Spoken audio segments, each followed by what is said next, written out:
In this video, we're going to talk about a service mindset. And by far, of all the videos we will ever shoot, this is the most important and foundational video.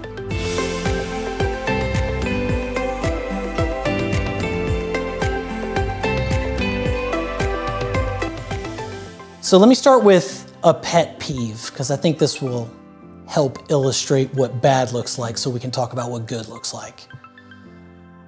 I have been on projects where it's usually an older, experienced person shows up and just pontificates to the client like they're the expert. And it was such a bad look that they didn't last very long. And I've seen that multiple times, and I've always just wondered what is going through that person's mind that they would think that they understood the context of this business and the nuances of this business to where they could come in and do that. And all I can imagine is that they're just so experienced and they've been so successful that they thought that that's what they were being hired to do.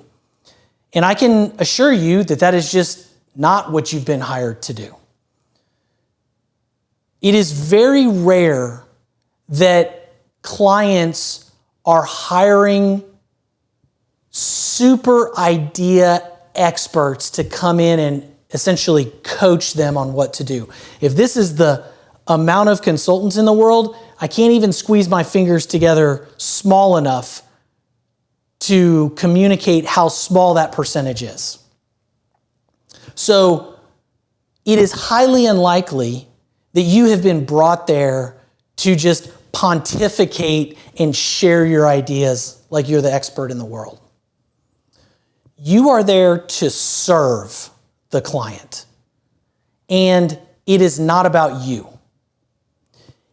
So coming in with this right mindset, which we refer to as a service mindset, you will probably hear us refer to that many, many times in many different pieces of content.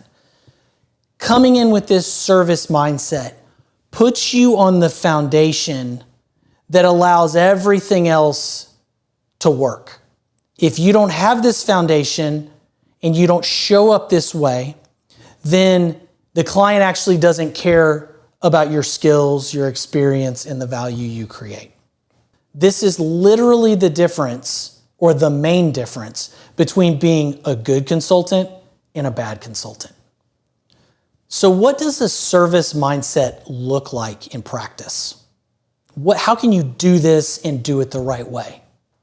The first thing you need to do is adapt to your client's culture, style, and make sure that you're fitting in.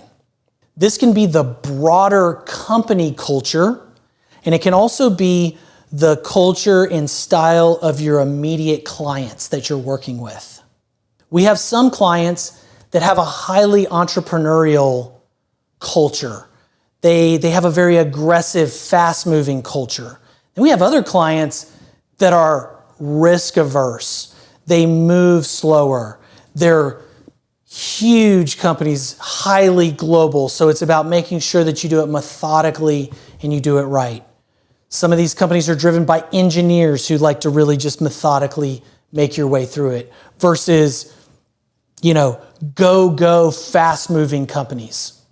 You have your own style that works for you, which is super important, and you need to run with that, but you also need to adapt it and make it fit within the broader company culture and your specific 1, 2, 3, 4 clients that are the most immediate to you, make it fit to their style. The second thing to do is to learn the business.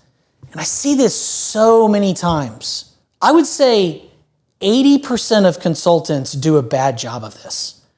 They don't take the time to learn the client's business. That is the context surrounding everything that you're doing. So here's a couple things that you can do to accelerate your learning of that business. The first thing you can do is you can go to the website, review it, learn it, those sorts of things. That's easy. Some people do that. The second thing that you can do is read the last couple of annual reports. You'll notice a tone. You'll notice key themes that come out. So literally just go onto the website, go to the investor section of the website, download the last couple of annual reports and read them, and you will be more informed, frankly, than even 90% of the employees that work for the company. But that is what the executives care about. That's what the company's direction is. That's how they're performing. And all of that is the context that formed the specific project or reason that you've been brought there to work, no matter what function you're working in and those sorts of things. A third great tool to use is to go out and read analyst reports. Some of these you can purchase. Some of these you can get from like Morningstar.com. You can find some free ones on the internet, but the better ones are purchased. These are cheap, $20, $30, $40 for a subscription. Download the reports and then you can cancel the subscription. But what you'll get there is you'll get outside perspective from paid Wall Street analysts that frankly get paid for their opinions and perspectives about this company. And that is, they will deep dive into strong, weak aspects of the company, and that will further fill out your context and your perspective. By the way, those are the type of things that are influencing the executive's perspectives, which also shapes direction of the company and those sorts of things. So those are easy things to do, right? Most people just don't know to go do them, which is why we're telling it to you. But those are the kind of things you can go do in a couple or a few hours and put yourself in the top 25% of folks that have the right context to be able to serve the right way. But even just this mindset, again, foundational mindset, having the right mindset gives you the initiative to go out and learn all that you can so that you can service your client the right way. A third point, anticipate your client's needs. I would challenge you to try to stay 3 to 4 steps ahead of your client.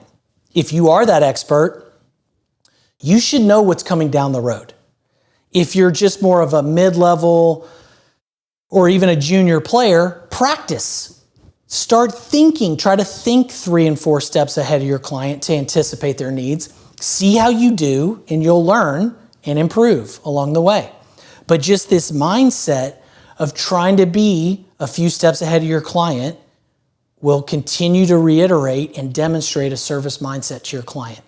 Fourth and last point, but it's a super easy one. Just demonstrate that you care.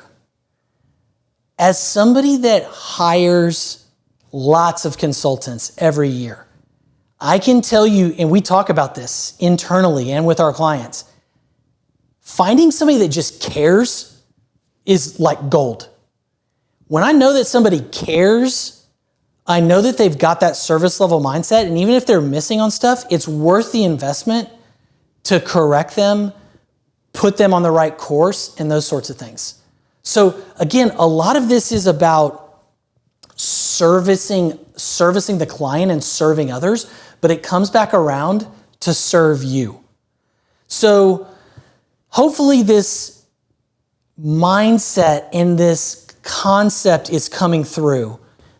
If you aren't the type of person that has this mindset, and by the way, you should be very honest with yourself about this, this is not the career for you.